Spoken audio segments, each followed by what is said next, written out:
We are going to discuss K-12 virtual schooling, specifically Calvert Academy's private online school.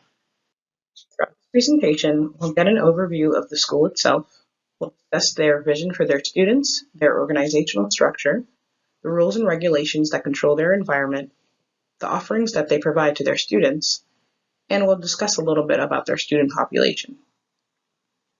We'll evaluate their website and go over some things I learned from the interview with Corey, their principal, and some news and updates that she shared with me. Calvert Academy is a private online institution that serves K-12 students from all over the world. It's a nationally accredited online academy. They provide individualized learning plans for their students that can be purchased through monthly or yearly subscriptions. There are various course load opportunities where students can attend Calvert full-time or supplement their original coursework at home. Students come from over 55 countries to attend Calvert Online, and it's seen as one of the premier modern homeschooling options. An interesting fact that I learned throughout my interview was that Calvert was originally started as a small private school serving a small population of students with international working parents. So those parents would have positions that would require them to move around a lot or travel a lot. And so this flexible curriculum that they were developing was very helpful to those kinds of families. Calvert Academy's current mission online talks about their accreditation and their flexibility and the homeschooling aspect that we discussed earlier. However, Corey told me that they're actually really interested and currently working on developing a new mission that includes statements about their students and families so that more geared towards their stakeholders and families and students can feel more a part of Calvert's new mission. In regards to their organizational structure, within the school, there's one principal, two assistant principals that also serve as instructional supervisors, and academic counselors available to students.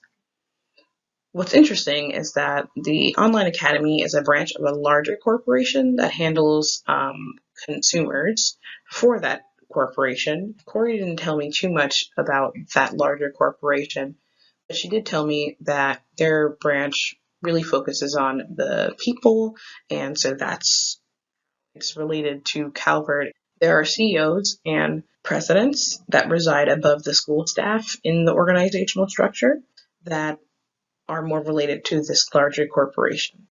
Calvert attempts to align with various state standards and national standards for their students' curriculums, in addition to requirements to maintain their national accreditation. Something interesting that I learned in my interview was that there are network limitations within the online structure. So they have a limit in how they can share their students. So student data is highly regulated by the government. It's a matter of domestic security. And so there is student information that can't leave the United States, and there's student information that can't come into the United States. So it's an interesting balance of trying to navigate that difficult regulation.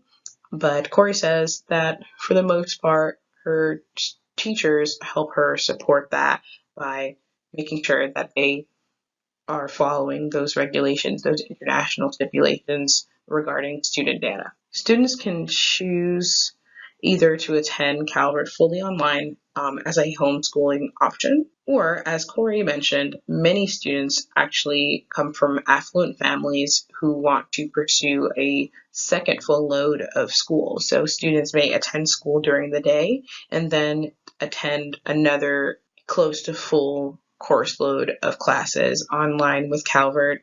As mentioned before, students come from over 55 countries. Corey let me know that there's actually a very, very small population of students with IEPs, disabilities. It would be less than 5% for the entire institution. And most students are very high achieving within their testing and their different courses. It is a majority female organization from data I pulled online, and it's less than 35% diverse in terms of race, and socioeconomic status. Corey also let me know that most of the families come from higher economically successful families, and also a large population of the school are homeschoolers who are in need of these courses to meet their state requirements. Overall, the website was really easy to navigate. The color, font, and contrast choices are really great for reading and understanding the information and providing meaningful text and images. And there were plenty of resources for teachers, students, and prospective families or students. Specifically, in the website, I navigated to information about their command center, which allows the students to access their schooling information, and another communication center that helps students and teachers communicate. There is another section of the website for teachers to go into their platforms and receive their information about students, and there are course bundles and consultation resources for prospective students and families. A big portion of the website discusses their individualized learning aspect and plan and curriculum and how that works for students, specifically how the students' learning is tailored to what they want to know, and so they can mix up their courses to make a course load that is tailored towards their interests and their academic goals. Corey Sangsuvana is the current principal of Calvert Academy. She is really passionate about what she does, and I really enjoyed my conversation with her. We discussed goals for changing the usage of educational technology to be more tailored for students and their needs, creating flexibility for families, and just overall pushing education's boundaries that it has currently. She has many goals for her students, and she's passionate about the position she's currently in. She did tell me that her favorite part of her role is her interactions with students. Her position doesn't leave a lot of time for that, but she loves and values the time that she does get to interact with students and influence teachers in their training. And she also passed on a few exciting updates. We discussed earlier the institution's development of a new mission and vision for their students that she's passionate about, in addition to pursuing international accreditation. Currently, they're nationally accredited, and that gives them a lot of, power to work with a lot of schools throughout the country. Because they have students from all over the world, they want to pursue that international accreditation so that they can better serve their students. Overall, I think K-12 virtual schools are really necessary. As I discussed, when Calvert Academy was just a small private school, it was serving families and providing that flexibility that these families need.